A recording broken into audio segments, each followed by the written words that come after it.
요즘 어떻게 지내고 계세요? 혹시 이런 생각 해본 적 없으세요? 나중에 몸이 아프면 간병비는 어떡하지? 물가는 매년 오르고 내 연금은 그대로인데 노후 자금 도대체 얼마나 더 모아야 안심이 될까?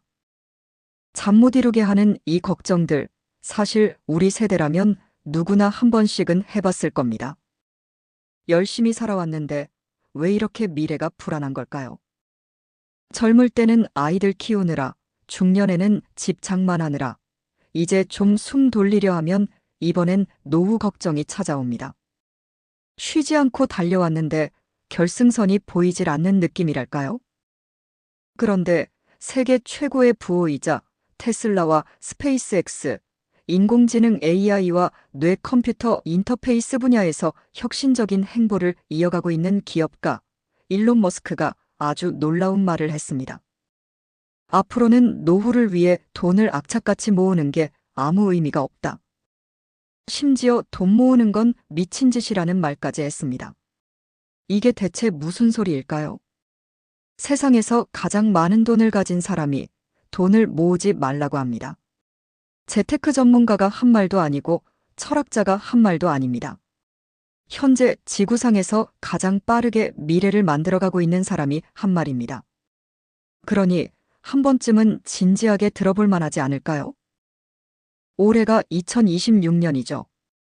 머스크는 이 미래가 20년 뒤가 아니라 바로 내년부터 시작된다고 예고했습니다. 지금 60대인 우리가 살아있는 동안 돈 걱정 없는 세상을 직접 보게 된다는 겁니다. 오늘 그 이야기를 천천히 그리고 알기 쉽게 풀어드리겠습니다. 첫 번째 이야기입니다. 머스크가 내년인 2027년부터 일반 가정에 로봇을 판매하겠다고 공언했습니다. 정말로 로봇을 일반 가정집에서 사용할 수 있다고요? 그건 너무 먼 미래 아닌가요? 그렇게 생각하시는 분들 충분히 이해합니다. 저도 처음엔 그랬으니까요. 그런데 사실을 한번 들여다보면 이야기가 달라집니다. 머스크는 올해 여름부터 차세대 로봇 대량 생산을 시작해서 내년인 2027년부터 일반 가정에 로봇을 판매하겠다고 공언했습니다. 허황된 꿈 같은 이야기가 아닙니다. 테슬라 공장에서는 이미 수백 대의 옵티머스 로봇이 실제로 일을 하고 있고 그 영상은 전 세계에 공개되어 있습니다. 가격은 얼마일까요?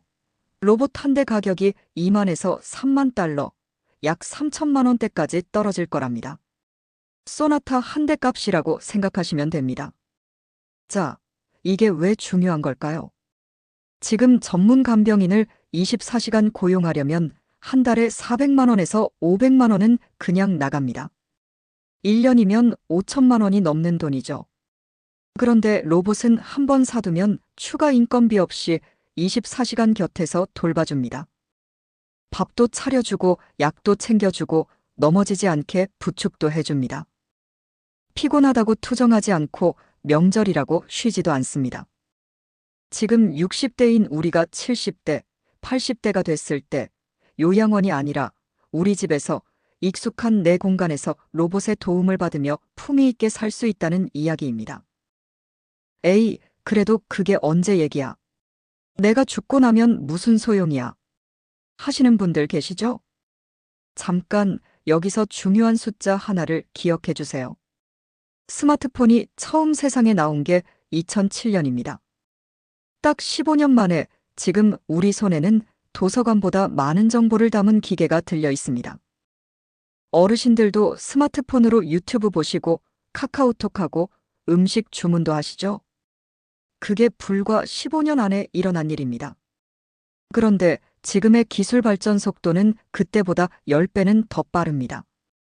현재 60대라면 통계적으로 앞으로 30년은 더 사십니다.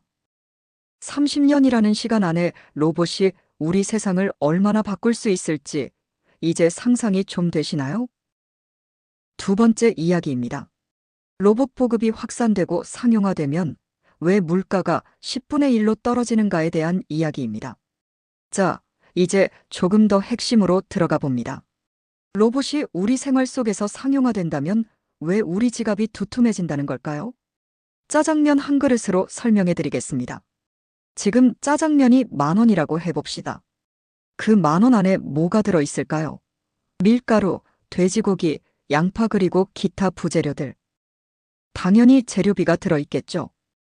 그런데 사실 재료비는 전체 가격의 20에서 30%밖에 안 됩니다. 나머지 70에서 80%는 다 어디로 갈까요? 주방장님 월급, 서빙하는 분 인건비, 배달하는 분 수고비, 가게 임대료. 결국 우리가 짜장면 먹으면서 내는 돈의 대부분은 사람의 노동력에 지불하는 값입니다. 그런데 미래에는 어떻게 될까요? 요리는 지치지 않는 로봇 주방장이 24시간 정확한 레시피로 합니다. 배달은 자율주행 로봇이 기름값도 안 들이고 집 앞까지 갑니다. 농장에서도 로봇이 씨 뿌리고 수확하니 밀가루 값도 양파 값도 뚝 떨어집니다. 가격의 대부분을 차지하던 인건비가 사라지면 어떻게 될까요? 10,000원짜리 짜장면이 1,000원이 됩니다. 어쩌면 100원이 될 수도 있습니다. 머스크는 이것을 초디플레이션이라고 부릅니다. 물가가 극적으로 떨어지는 현상이죠. 지금 우리가 노후를 걱정하는 이유가 뭔가요? 돈이 없어서가 아닙니다. 정확히 말하면 앞으로 쓸 돈이 얼마나 될지 모르니까 불안한 겁니다. 그런데 매달 나가는 간병비가 사라지고 음식값이 10분의 1로 떨어지고 생활비 전체가 줄어든다면 지금 가진 돈으로도 충분히 여유롭게 살 수 있게 되는 겁니다. 나가는 돈을 막는 것이 곧 버는 것과 같은 효과를 낸다는 뜻입니다. 세 번째 이야기입니다. 나라에서 직접 돈을 줍니다. 여기서 반론이 하나 나올 수 있습니다. 로봇이 사람 일자리를 다 빼앗아가면 우리 자녀들은 어떻게 먹고 살아요? 아주 중요한 질문입니다. 전 세계 경제학자들이 가장 고민하는 문제이기도 합니다. 로봇이 사람 대신 일을 하면 사람들은 월급을 못 받겠죠. 월급이 없으니 물건을 살 돈이 없어지고 물건이 안 팔리니 기업도 망하는 악순환이 생깁니다. 이론적으로는요.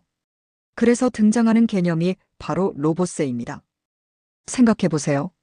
삼성이나 테슬라 같은 기업들이 수만 대의 로봇을 이용해 물건을 만들어내면 그 기업들은 어마어마한 돈을 벌게 됩니다. 예전에는 직원 월급으로 나가던 돈이 고스란히 기업 이익으로 쌓이는 거죠. 국가는 이런 기업들에게 이렇게 말하게 됩니다. 당신 로봇이 사람 대신 일해서 번 돈이니 그만큼 세금을 내세요.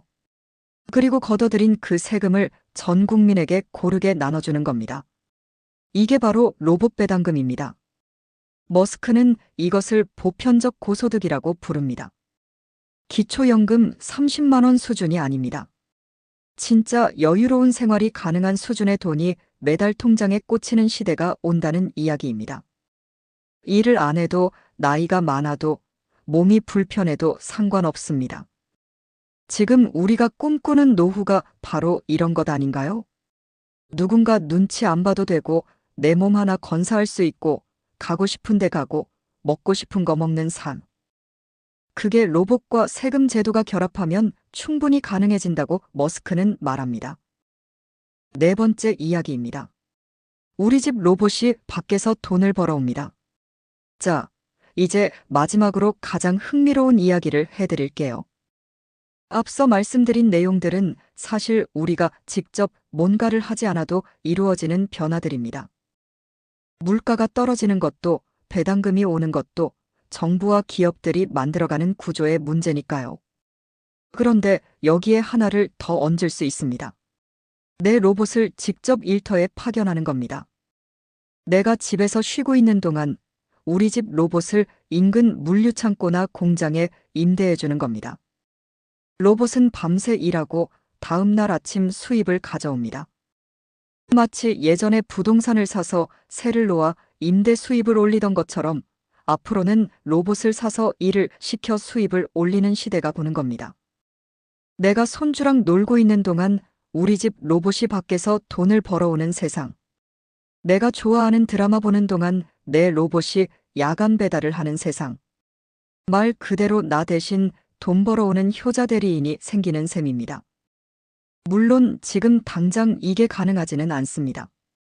하지만 방향은 이미 정해져 있습니다. 3천만 원짜리 자동차를 사는 것처럼 미래에는 3천만 원짜리 로봇을 사서 투자 자산으로 굴리는 것이 아주 자연스러운 일이 될 수 있습니다. 자, 여기까지 들으셨으면 이런 생각이 드실 수도 있습니다. 그래, 듣고 보니 그럴듯하네. 그렇다면 현재 상황에서 나는 지금 뭘 어떻게 해야 하는 걸까? 아주 현실적인 질문입니다.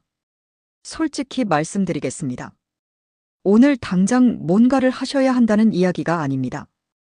지금 가진 노후 자금을 다 쓰라는 이야기도 아니고 로봇 주식을 사라는 이야기도 아닙니다. 오늘 이 이야기를 드리는 이유는 딱 하나입니다. 오늘의 행복을 너무 많이 희생하지 마시라고 말씀드리고 싶습니다. 우리 세대는 너무 오래, 너무 열심히 미래를 위해 현재를 참아왔습니다. 먹고 싶은 것 참고, 가고 싶은 곳 포기하고, 하고 싶은 것 다음으로 미뤄왔습니다. 그렇게 살아도 노후 불안이 완전히 사라지지 않는 게 현실이기도 하고요.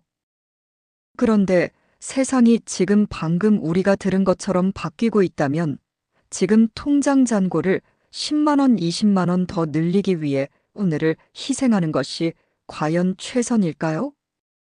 대신 그 에너지를 새로운 기술을 배우는 데 써보시면 어떨까요?